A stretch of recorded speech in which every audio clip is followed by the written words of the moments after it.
21 май дар кохи Борбад асосгузори сулҳу ваҳдати миллӣ пешвои миллат президенти ҷумҳурии Тоҷикистон муҳтарам Эмомалӣ Раҳмон чун анъанаи накӯ дар рӯзи ҷавонон бо намояндагони ҷавонони мамлакат мулоқоти самимию созанда анҷом доданд. Нахуст сарвари давлат ҳамаи ҷавонони саодатманди кишварро ба ифтихори рӯзи ҷавонон ки ҳамасола 23 май дар саросари мамлакат ба таври шоиста ҷашн гирифта мешавад табрику таҳният гуфтанд. пешвои миллат муҳтарам Эмомалӣ Раҳмон оид ба таърихи таъсиси ҷашни рӯзи ҷавонон, сиёсати давлатии ҷавонон ва дастгирии рӯзафзуни онҳо чун такягоҳи боэътимоди давлат андешаронӣ карда, ҳадафи мулоқотро таҳлили вазъи соҳа, ҳидояти насли оянда дар роҳи созандагию ободонӣ ва илму касбомӯзӣ маъни дод намуданд. таъкид гардид ки ҳанӯз аз рӯзҳои аввали соҳибистиқлолӣ ва ба фаъолият оғоз намудани ҳукумати қонунӣ кор бо ҷавонон аз ҷумлаи самтҳои афзалиятнок ва муҳимтарини сиёсати давлат эълон шуд. зеро таваҷҷӯҳ ба ҷавонон ғамхорӣ барои ояндаи миллати тоҷик ва таҳкими нерӯи давлати Тоҷикистон мебошад. сарвари давлат иброз доштанд ки бо мақсади дастгирии ҷавонон ташаккул ва тарғиби тарзи ҳаёти солим дар байни онҳо бо шуғл таъмин намудани ин қишри фаъоли ҷомеа, дарёфт ва дастгирии истеъдодҳои нав, ҳимояи ҳуқуқ ва манфиатҳои насли ҷавон, моҳи майи соли 1997 қарори ҳукумати мамлакат доир ба таъсиси кумитаи кор бо ҷавонони назди ҳукумати ҷумҳурии Тоҷикистон қабул гардида, санаи 23 май ҳамчун рӯзи ҷавонони Тоҷикистон эълон карда шуд. зимни таҳлили дастовардҳои соҳа давоми солҳои соҳибистиқлолӣ, пешвои миллат муҳтарам Эмомалӣ Раҳмон таъкид доштанд ки ҳукумати Тоҷикистон барои ҳалли мушкилоти ҷавонон, роҳандозии тадбирҳои амалӣ вобаста ба тақвияти фаъолияти онҳо дар ҷомеа, таъмини иштироки фаъоли ҷавонон дар ҳаёти сиёсӣ, иқтисодӣ ва иҷтимоии кишвар, тарбияи ватандӯстӣ ва таҳкими ҳуввияти миллӣ дар ниҳоди ҳар як намояндаи насли имрӯза давра ба давра иқдомоти мушаххасро амалӣ намуд.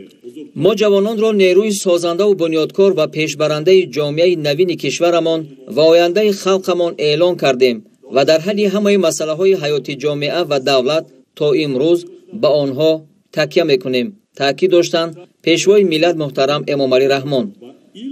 Тоҷикистон мамлакати ҷавон аст, чунин аст таҳлилҳои хазинаи нуфуси Созмони Милали Муттаҳид. аз рӯи маълумоти оморӣ зиёда аз 70% аҳолии кишварро ҷавонони то 35 сола ташкил медиҳанд. дар баромади худ президенти мамлакат муҳтарам Эмомалӣ Раҳмон доир ба амалисозии чораҳои мушаххаси роҳбарияти давлату ҳукумати кишвар,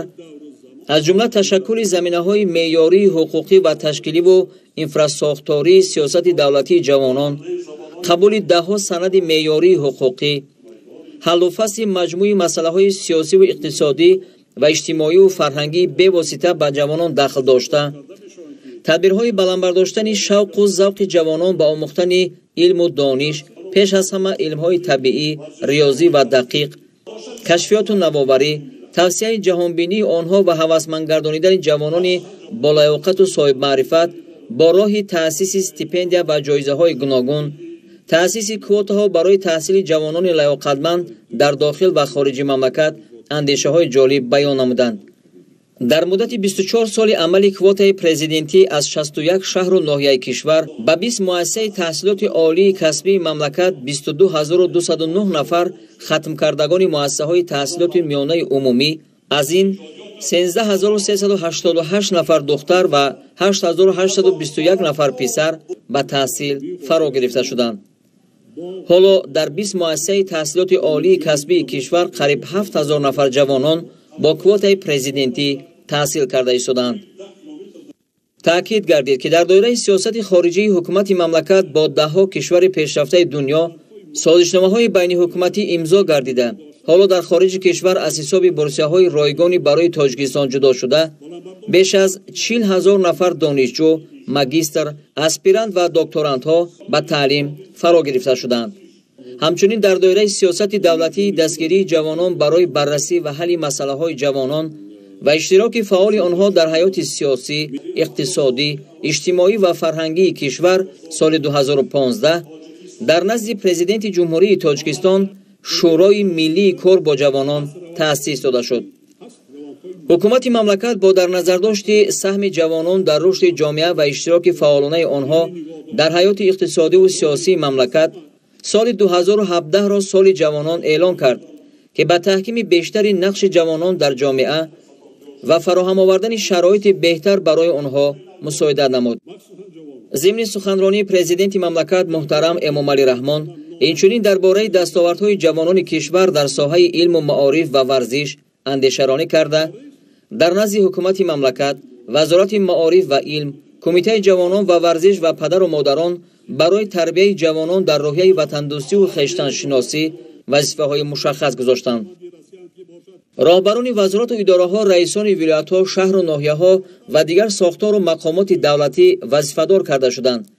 ки тавассути ворид кардани технологияҳои пешрафта ва таъсиси корхонаҳои нави истеҳсолӣ барои ташкил намудани ҷойҳои нави корӣ ва ҳарчи бештар бо шуғл таъмин кардани ҷавонон, бахусус дар деҳот, тадбирҳои иловагӣ андешида, ҳар моҳ ярмаркаи ҷойҳои холии кориро баргузор намоянд. тавре ки дар паёми президенти мамлакат зикр гардид, ғамхории пайваста дар ҳаққи гурӯҳҳои осебпазири аҳолӣ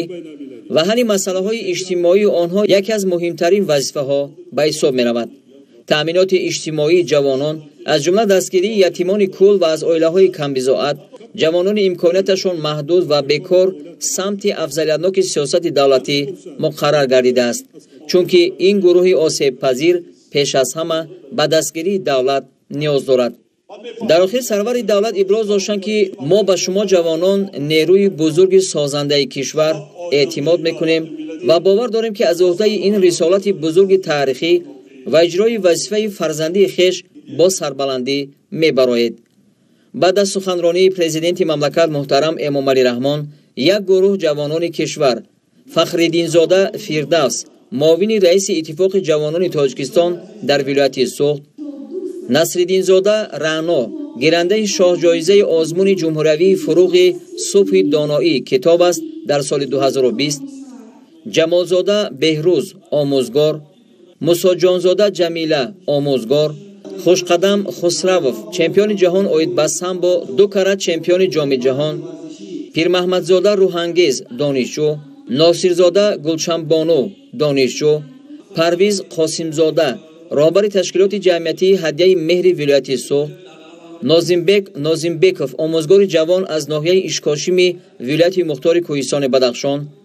Аюбзода Шоҳхусрав, роҳбари маҳфили ҷавонони дар хориҷи кишвар таҳсил дошта, Ниёзӣ Сироҷиддин, омӯзгор, Гулмирзозода Идибек, муҳандис, геологи нерӯгоҳи барқии обии Роғун, Неъматуллои Холиқ, афсари калони гвардияи миллии ҷумҳурии Тоҷикистон,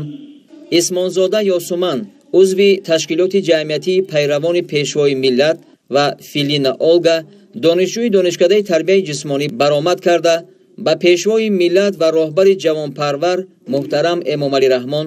барои ҳамаи дастгириҳо ва талошҳо баҳри таъмини шароити созгори зиндагӣ ва илмомӯзӣ изҳори сипос карданд.